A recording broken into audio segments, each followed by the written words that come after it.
ek nie sal buig, elke mond getuig, dat U die Here. Baie welkom by Vita Day Bybelstudies, Evangelie van Johannes, en ons trek in Johannes hoofstuk 11. Nou, ons is nou bykans in die helfte, ja, want ons het nog 10 hoofstukke om te gaan. Ons kom nou by 'n tamelike indrukwekkende deel van die verhaal tot dusver uit. En dit staan bekend as die opwekking van Lazarus. En een van die 7 tekens, en as ek nou reg onthou, is hierdie die 7de een wat Johannes beskryf, die 7de teken. So hy is die meester van kwaliteit, hy is die meester van afstand, hy is die meester van, Engelse praat van misfortune, hy is die meester van kwantiteit,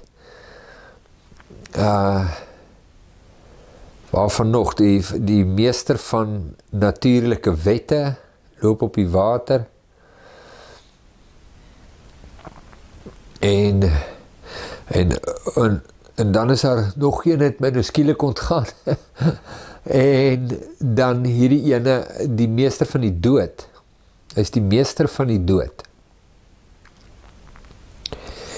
Die 7 tekens in die Evangelie van Johannes, wat al 7 wys na wie Jesus is, die identiteit van Jesus, word uitgelig. En ek dink as jy nou al gehoor het, ons bied hier in Vermont, bied ons ons noem het die IFJJ, in the footsteps of Jesus journey, of a journey in the footsteps of Jesus, maar sê net lekkerder so om. Dan is dit die ding wat my elke liewe keer tref, is die inhoud van wie Jesus regtig is. Die identiteit van Jesus. Wie is hy regtig? En dan die vraag wat aan mekaar bykom, en dit is eintlik 'n tweeledige vraag. Die een is, glo jy dat Jesus is wie hy sê hy is? En die ander een is, weet jy wie is Jesus? En dis waar 'n mens jouself betrap, dat jy baie maklik ja, op al twee daai vrae sê, net om te ontdek, maar wag 'n bietjie, as ek nou na hierdie reaksie van my in hierdie omstandighede kyk, dan sal mens nie sê, ek glo dat Jesus is wie hy sê hy is nie. En dis waar jy begin, jy begin notisie neem, jy begin so terugstaan en sê, joh, glo ek regtig Jesus is wie hy sê hy is, want as ek dit regtig glo, en die ander ene is weet jy wie is Jesus? En dan is so maklik om te sê, ja, ek ken vir Jesus. En net om agter te kom, nee, wag 'n bietjie, net soos die disippels, elke keer dan dink hulle, nee, hulle weet nou presies wie Jesus is, ja, nee, hy is.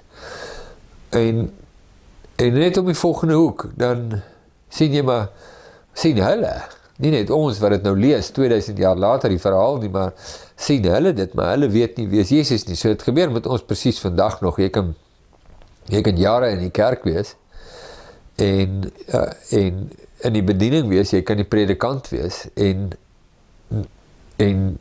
vreeslik betrokke wees in sending, en netwerking, jy weet, so, en agterkom, maar jy weet nie wie Jesus nie. Of dat jy nie regtig glo dat hy is wie hy sê hy is nie, afgelei aan jou reaksies in sekere omstandighede, of dat jy staan nie onder die gesag van Jesus nie, jy luister nie na hom nie, jy doen nie wat hy sê nie. Nou, al daai is verskriklike ontdekkings om te maak, want dit is waaroor die evangelie gaan. Die evangelie gaan nie oor redding nie. Die evangelie gaan oor Jesus. En deel van Jesus is redding. Die evangelie gaan nie oor saligheid nie. Die evangelie gaan oor Jesus, die Bybel is baie duidelik daaroor. Nee, so, mense, hoe meer jy het sien, hoe meer verbaas raak jy dat jy dit eintlik nou eers sien. En nooit voorheen regtig raak gesien het nie. Evangelie gaan nie oor genade nie. Evangelie gaan oor Jesus en in Jesus is genade. Evangelie gaan oor Jesus. Wie is hy? Dis die evangelie van God aangaande sy seun. Die evangelie van die heerlikheid van Christus. Dit is die evangelie. Die evangelie van die koninkryk gaan nie oor die koninkryk nie, soseer as wat dit oor die koning gaan nie. Baie belangrike aspekte hierdie. En ook die meegaande gewaarwording dat in die moderne wêreld vir baie mense hoor die evangelie nooit in konteks van Jesus nie. Hulle hoor die evangelie in konteks van kommoditeite of eienskappe.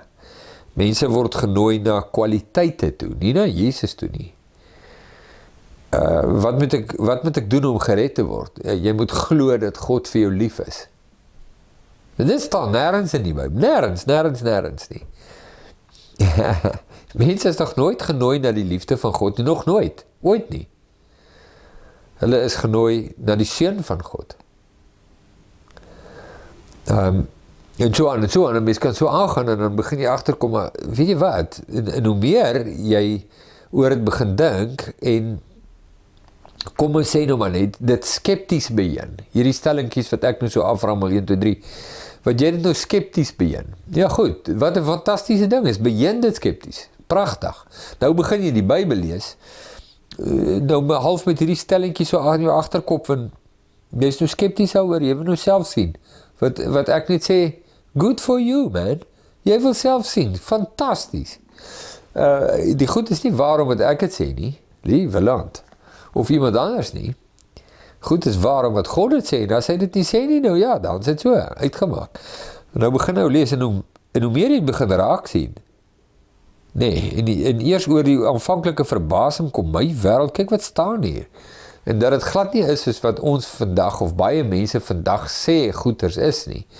sien maar die Bybel sê dit heeltemal anders te. Hoe meer jy het raak sien, hoe meer sien jy het raak. Dat is nou 'n lekker een, hoe meer jy dit raak sien, hoe meer sien jy dit raak. So hier kom ons nou by Johannes hoofstuk 11, en daar was 'n man siek, sy naam was Lazarus, hy was van Betanië, die dorp van Maria en haar suster Martha, want dit was sy sissies. En dit was Maria wat die Here gesalf het, met salf en sy voete afgedroog het met haar hare, wie sy broer Lazarus siek was. Die susters het toe na hom gestuur en gesê, Here, hy vir wie u lief het is siek. En toe Jesus dit hoor, sê hy, hierdie siekte is nie tot die dood toe nie, maar tot die heerlikheid van God. Sodat die seun van God daardeur verheerlik kan word. Hierdie siekte is nie tot die dood nie. Nou, kyk, omdat ons weet wat was die res van die gebeure in die hoofstuk, nou met dit, lees ons nou terug,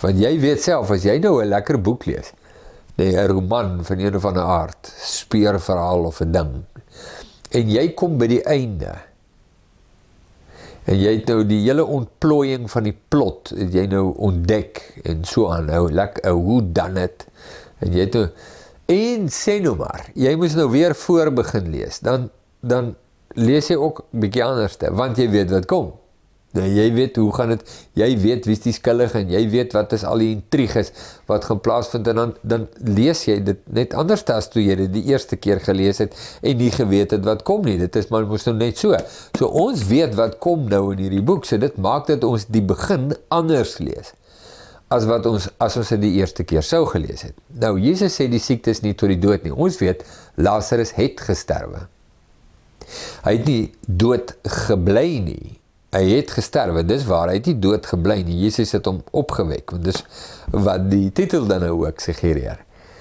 Maar, ek sal nou daar lees, en dan sal ek aan iets anders dink, dit wil ek nou net vir jou sê, waarom dink ek nou as ek daar lees? Hierdie siekte is nie tot die dood nie. Nou, ek het nou al 'n paar plekkies gekry in die Bybel, kom ek noem gou vir jou 2, vinnig. 1 is waar God vir Adam en Eva sê dat as hulle van hierdie vrugte eet, sal hulle sterwe. Die Satan wat sê, julle sal gewis nie sterwe nie.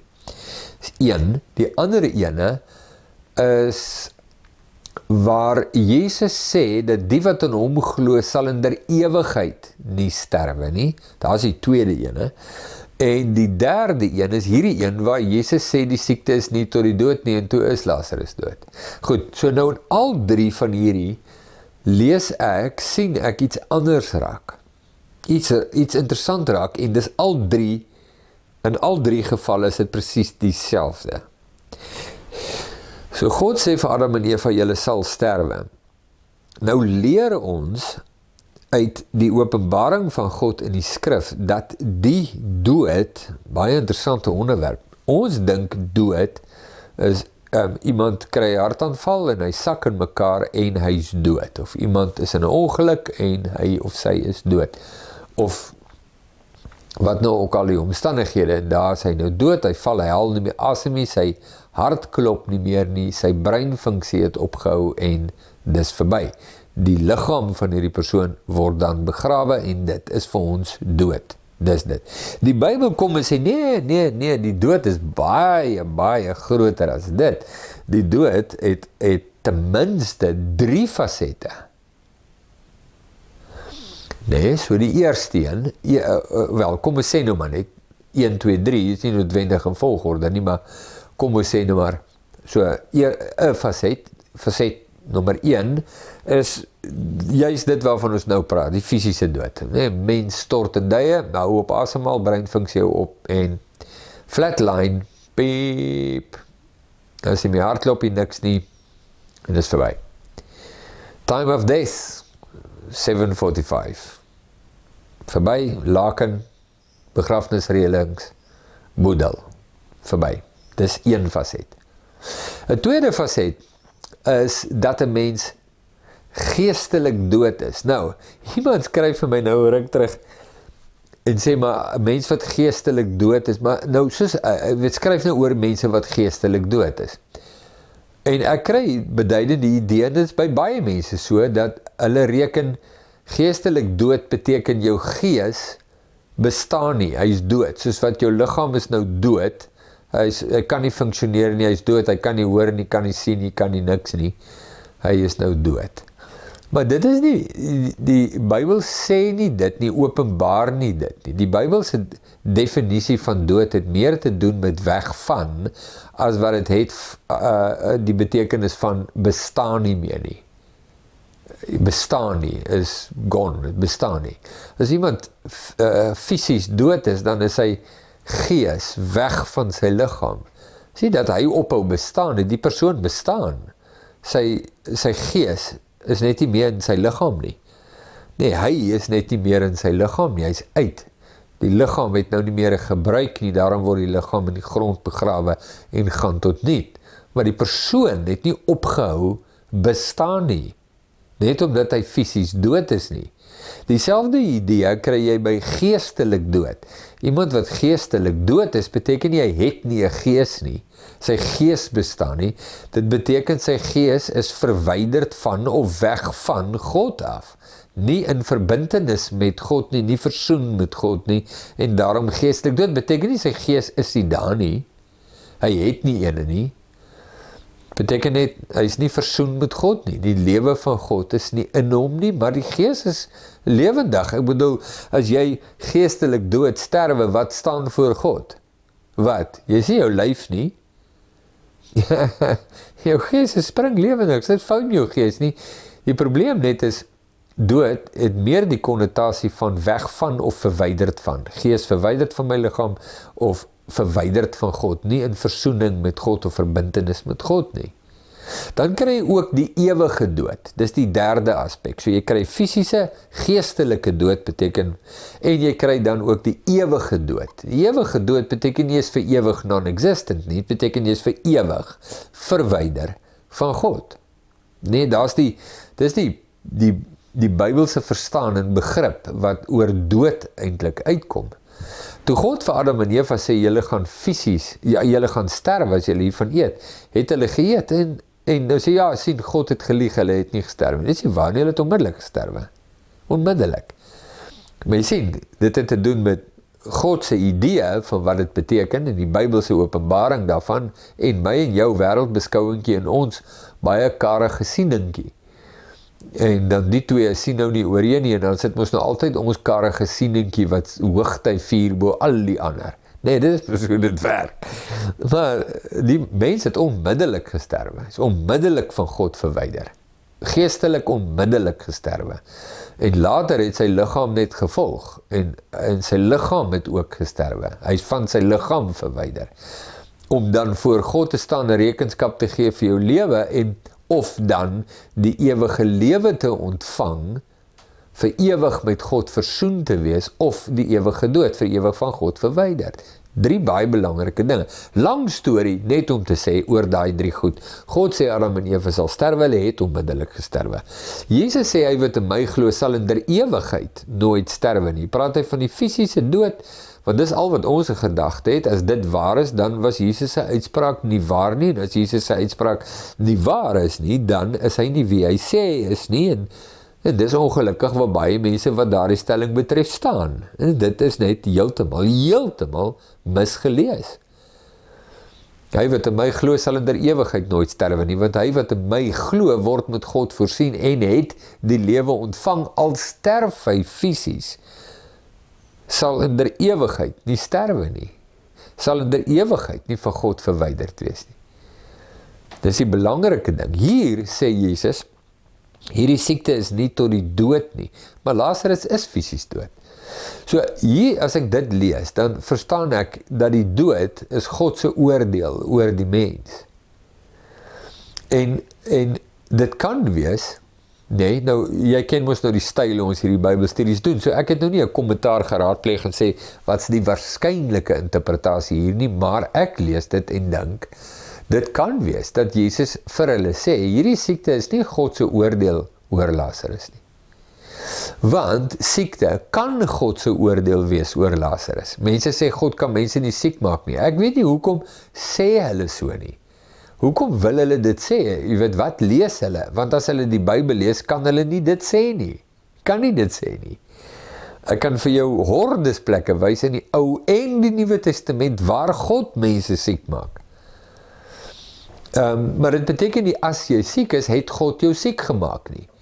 Maar daar is geleenthede waar dit deel is van die oordeel van God oor mense. Ek kan dit nie daarby verkom nie, en ek kan nie indink dat mense dit nou, jy weet, half probeer blinde oog nie. Hoekom wil jy dit doen? Hoekom wil jy dit doen? Tensy jy 'n agenda het wat jy wil inlees. So nou hou jy jou oog blind hier, sodat jy kan. Maar hoekom wil jy dit doen? Sien, daar's baie, hoekom wil jy vra? Dat Jesus sê, hierdie siekte is nie tot die dood, dis nie God se oordeel wat oor Lazarus kom nie, hierdie is 'n geleentheid, ek wil nie die woorde kry, maar tot die heerlikheid van God, sodat die seun van God daardeur, maar hierdie is 'n baie spesifieke geleentheid, sodat God verheerlik kan word. Nou onthou jy met die man wat blind gebore is, nee? The master of misfortune. Hy is blind gebore. Jesus openbaar homself as the master of misfortune. Ek weet nie wat die Afrikaans vir misfortune nie, jy kan dalk dink, nee, maar daar moet 'n lekker vertaling wees vir misfortune, maar dis 'n gebroke wêreld, dinge gebeur, dinge loop skeef. Dinge loop skeef in 'n gebroke wêreld, nie oor iemand dit laat skeef loop het, of dit sodanig die oordeel van God is nie, dis net 'n gebroke wêreld, dit is hoe dit gebeur. So dinge loop skeef, maar Jesus is selfs die meester van dit. So dit is 'n so wonderlike hoofstukkie openbaring. Maar met die blindgebore man wil hulle weet, wie het hier gesondig? Want hulle impliseer daarmee, is dit die oordeel van God wat oor hom kom, dat hy blind is. Hulle weet God doen dit. Daai mense vra die vraag, want hulle weet, in die verlede dit al baie gebeur het. God bose swere op mense laat uitslaan, is deel van sy oordeel oor hulle. Jy lees dit ook in die Nuwe Testament, en Openbaring is vol daarvan. So daar is dit, hoe dan nou? So hulle vra, want hulle weet, dis hoe God het al openbaar het. Hy kan slange tussen hulle stuur wat hulle pik, soos byvoorbeeld Numeri 21. En daar's baie dinge wat kan gebeur, die aarde kan oopskeer en hulle insluk. Dis deel van God se oordeel. Is dit God se oordeel oor Lazarus? So, Jesus antwoord net reg uit die vraag en sê, luister, hierdie siekte is nie tot die dood nie, dit is nie God se oordeel. wat oor Lazarus is nie. Lazarus het niks verkeerd gedoen en hy word nou geoordeel as gevolg daarvan nie, want dit kan ook so gebeur. Kan, en dit het al baie. Maar hierdie is 'n geleentheid, hierdie is 'n baie spesiale geleentheid waar God homself gaan verheerlik. Maar hoor gou hier. As jy net hy woorde mooi lees, want jy moet dit raak sien, want dit is 'n sleutel uitspraak. Nee, nie net in hierdie hoofstuk nie, maar in hierdie hele boek. En dit is die woorde, sodat die Seun van God daardeur verheerlik kan word. Daar staan, toe Jesus dit hoor, sê hy, hierdie siekte is nie tot die dood toe nie, maar tot die heerlikheid van God, sodat die Seun van God daardeur verheerlik kan word. En weer eens, hier's vir my 'n wonderlike ding, maar ek let dit nou op, want ek het dit elders raak gelees. So nou sien ek, hier's dit weer, my wêreld, ek het dit nooit raak gesien nie, maar nou is daar verband, en dit gebeur baie, hoe meer jy die skrif lees, en rustig lees en inneem, hoe meer gebeur dit met jou. Jy begin verbande sien, 'n verband sien, tussen hierdie en daai, en hierdie boek en daai boek, en hierdie hoofstuk en daai ene, en skielik begin dit vir jou sin maak, en 'n prentjie ontvou. So, dis nie die eerste keer dat ons hierdie raak lees nie.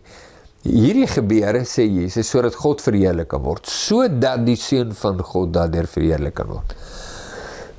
En daar's 'n verband tussen die heerlikheid, die verheerliking van die Vader en die verheerliking van die Seun.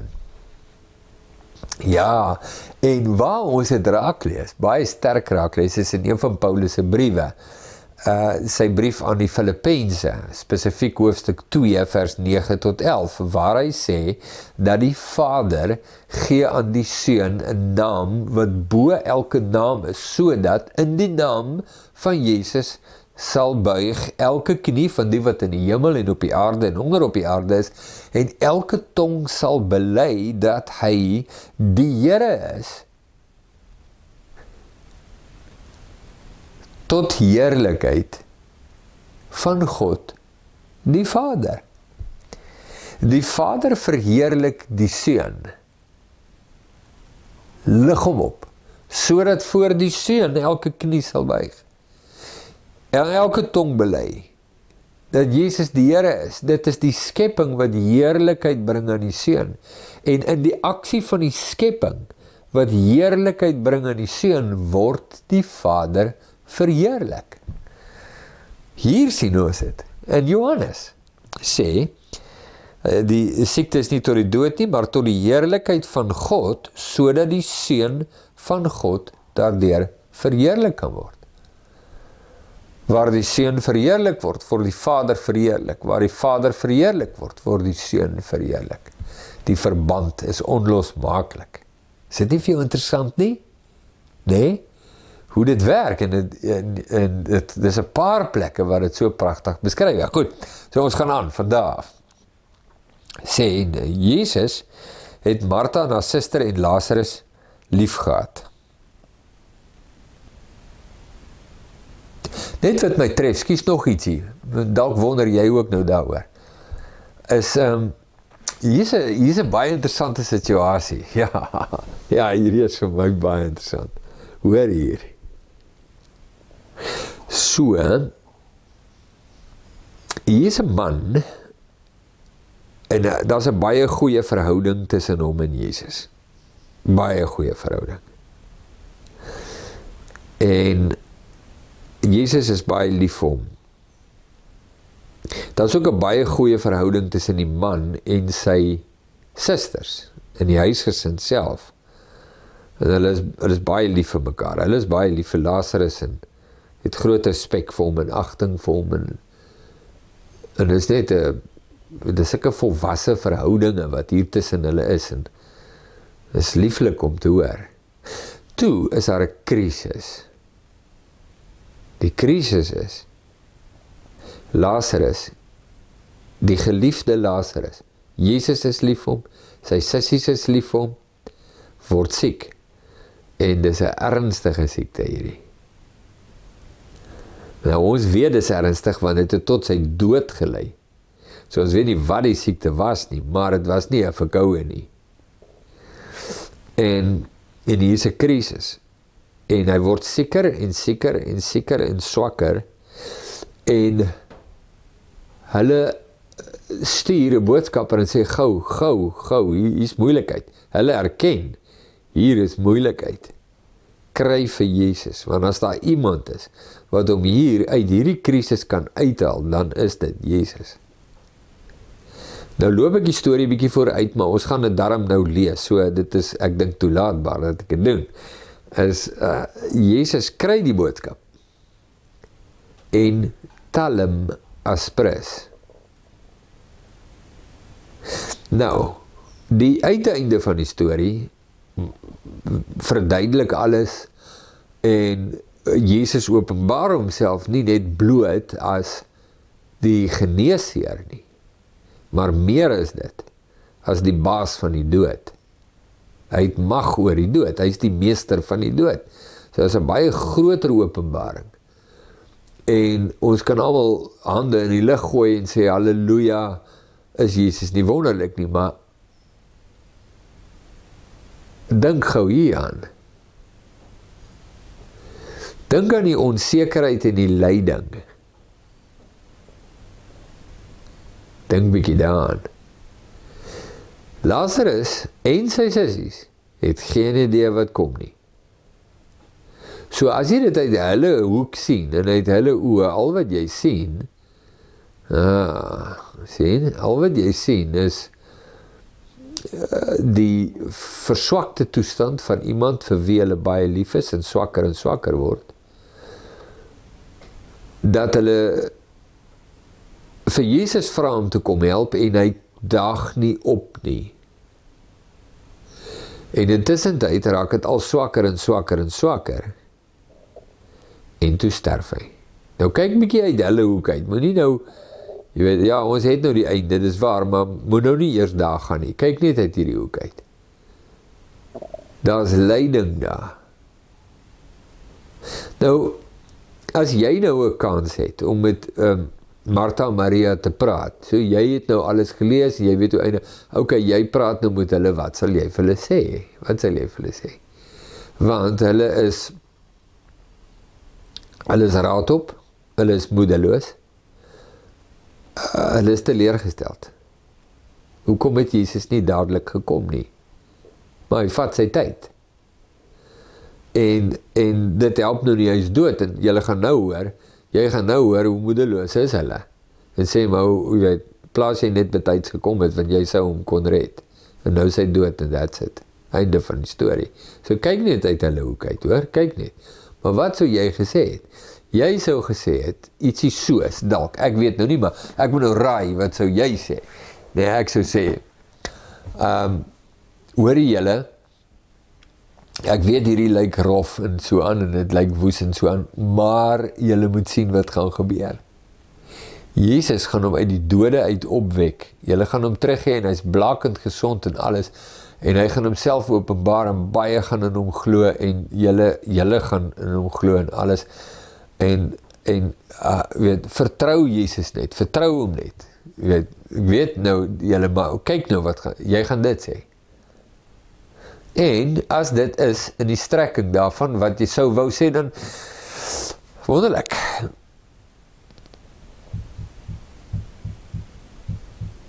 Maar jy sal dit nie waardeer as iemand dit met jou doen nie, sal jy?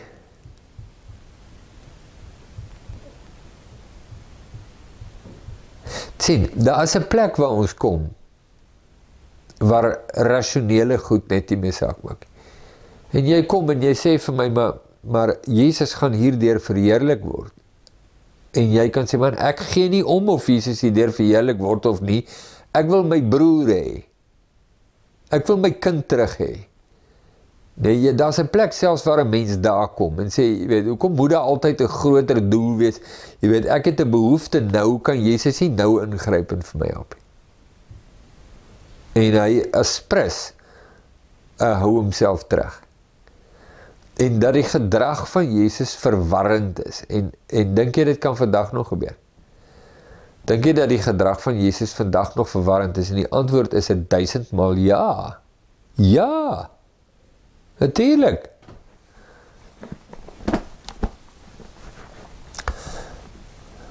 Maar selfs wanneer ek nie verstaan hoekom Jesus sekere goed doen of nie doen nie, glo ek nog steeds hy is wie hy sê hy is. Glo ek nog steeds dat sy woord is waar en sy karakter is betroubaar en dat hy in beheer is. Selfs al verstaan ek nie, of maak het glad nie sin nie.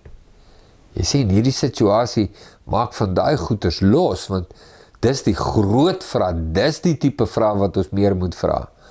Mense vra, nou nie elke nou, dan nie, maar soms sal ek nou kry, iemand wil weet, waar kom die Nephilim vandaan? Waarom wil jy dit weet? Dis die laaste vraag wat ek kan dink om te vra, waar kom die Nephilim van Genesis 6 vandaan in die reëse en almal probeer slim klink oor wat hulle dink. Hoekom wil jy dit vra? Dis nie piffel, hoekom wil jy dit weet? Hoekom wil jy dit weet? Dit is ver belangriker vraag om te vra, ver belangriker, soos byvoorbeeld. As Jesus doen wat jy nie wil hê hy moet doen nie, of nie doen wat jy wil hê hy moet doen nie, is hy nog steeds wie hy gesê het hy is. Sal jy nog steeds jou lewe voor hom neerlê en absolute vertroue in sy karakter en in sy waarheid. Dit is 'n ver belangriker vraag om te vra as enige van die ander.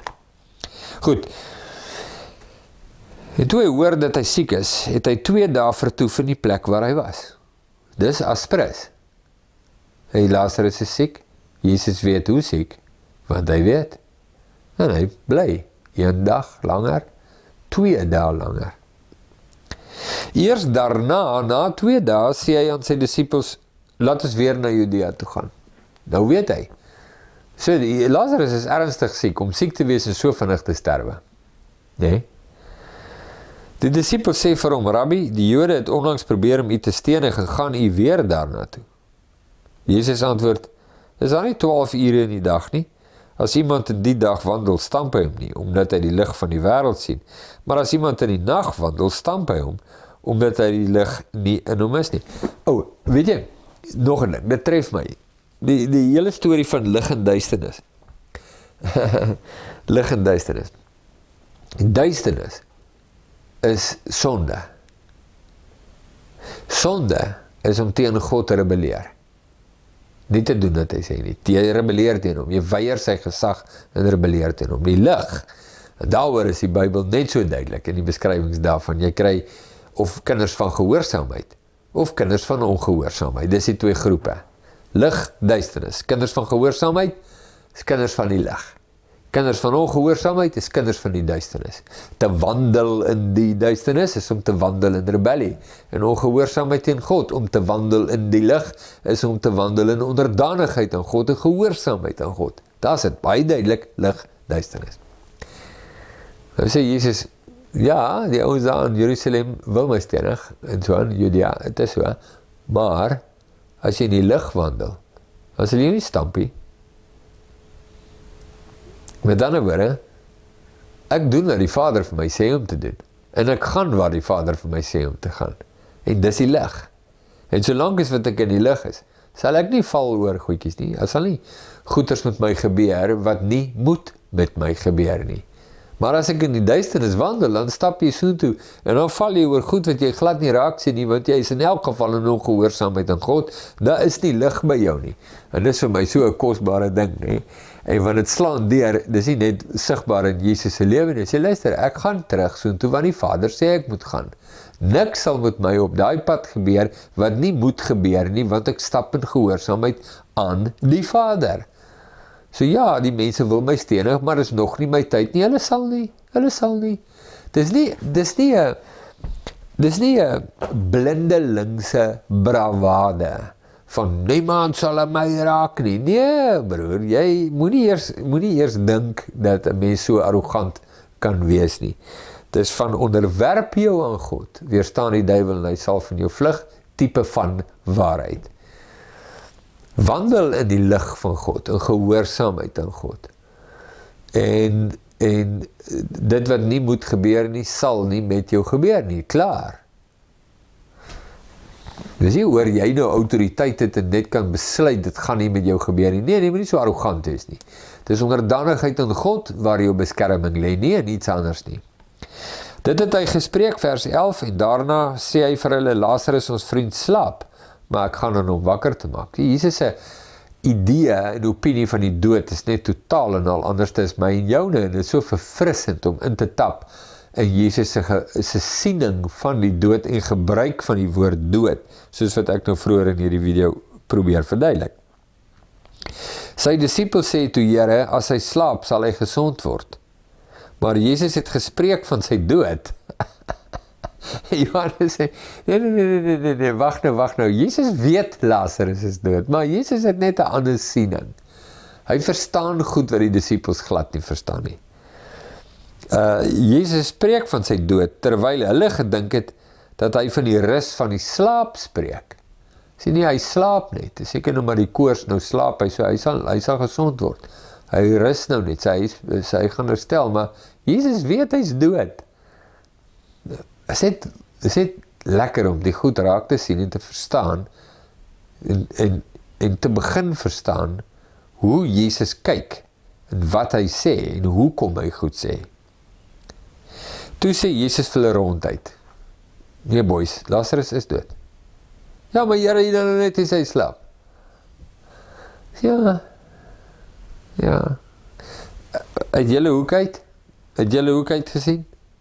Lazarus is morsdood. My hoek gesien. Hy slaap net.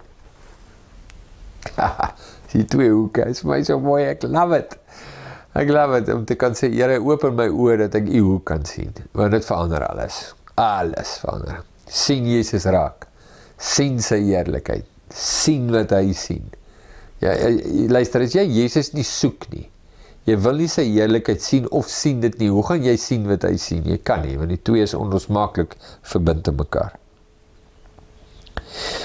Vers 15, en ek is bly om julle ontwil, dat ek nie daar was nie, sodat julle kan glo, maar laat ons nou om toe gaan. En Thomas, wat Didymus genoem word, waarvan ons later natuurlik ook leer, die sogenaamde ongelowige Thomas, sê vir sy mededisippels, laat ons ook gaan, om saam met hom te sterwe. En hy voel toe nou, want hierdie hele storie oor Judea, hulle weet, dis nou no-go zone daar, hierdie mense is ernstig, hulle gaan hom nou leed aandoen, en as hulle nou teruggaan, dan gaan, jy weet, hulle moet, as julle bereid om saam met Jesus te sterwe, want ons dink dis presies wat nou gaan gebeur, daai ons gaan bos gaan. Thomas het hierdie uitspraak van absolute toewyding teenoor Jesus. Vers 17, toe Jesus dan gekom het, het hy gevind dat hy al 4 dae in die graf was. En Betanië was naby Jerusalem, omtrent 2 myl van Jerusalem af. Jerusalem is die brandpunt van haat teen Jesus. En baie van die Jode het al by Martha Maria gekom, om hulle oorlbroer te troos. En toe Martha hoor dat Jesus kom, het sy hom tegemoet gegaan, maar Maria het in die huis bly sit. En Martha sê vir Jesus, Here, as hy hier gewees het, sou my broer nie gesterf het nie. Ek gaan nou net lees tot daar, ons kan met die volgende opname moes nou aangaan, maar ja, hy is al hierdie dinamikas wat plaasvind, en hulle is bang om terug te gaan Judea toe, en Jesus maak 'n snaakse uitspraak soos die dag, en weet jy nie, as 12 ure in die dag, en as jy in die dag is en jy wandel in die lig, dan sal jy nie stampie, en hulle weet nie waarvan hy praat nie. En Didymus sê, ja, maar kom ons gaan sterwe saam met hom, en hulle is absoluut toegewy aan Jesus, en hulle is lief vir Jesus, hulle is baie lief vir Jesus, en toegewy aan hom, selfs sal beteken het, dis nou Jesus se einde. En hulle verstaan nog steeds nie wie Jesus is nie, hulle verstaan nie dat hy alles beheer nie, alles, selfs die handelinge van sy haters, en dat hulle niks aan hom kan doen, wat hy hulle nie toelaat om te doen nie. Weet jy, wie is Jesus? En Martha Maria, hulle is so teleurgestel, die een sussie bly in die huis net sit, dus, het help eers, sy gaan nou uit na Jesus toe nie. Want Lazarus is verby, Lazarus is dood, het help eers gaan nou nie, jy weet nie, as Jesus net betyds kon kom, en dan was Lazarus lewend, en maar wat help het, ek bly nou net die sit, het is net die moedeloose plek om te wees.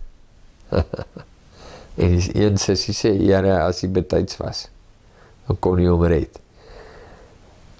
En die krisis is so groot, en ek en jy kan identifiseer met die krisis, want ons kry dit baie in ons lewens, is net krisisse wat Ek verstaan nie Jesus se handeling nie en as hy net betyds was en het alles verander en so, en ek verstaan, en in die proses sien ek Jesus glad nie raak vir wie hy is nie. Ek verstaan nie wie hy is nie. Maar in die storie van Lazarus gaan Jesus 'n punt maak om vir almal daar betrokke, die minste van wie, of sal ek sê, nie die minste van wie, Lazarus self, of hulle te wys, dat hy nie net 'n profeet is, deur God gestuur nie, maar dat hy God self is, die meester van die mees formidabele vyand wat die mens ooit sal hê, naamlik die dood self. Jesus beheer die onbeheerbare. Elke knie sal buig.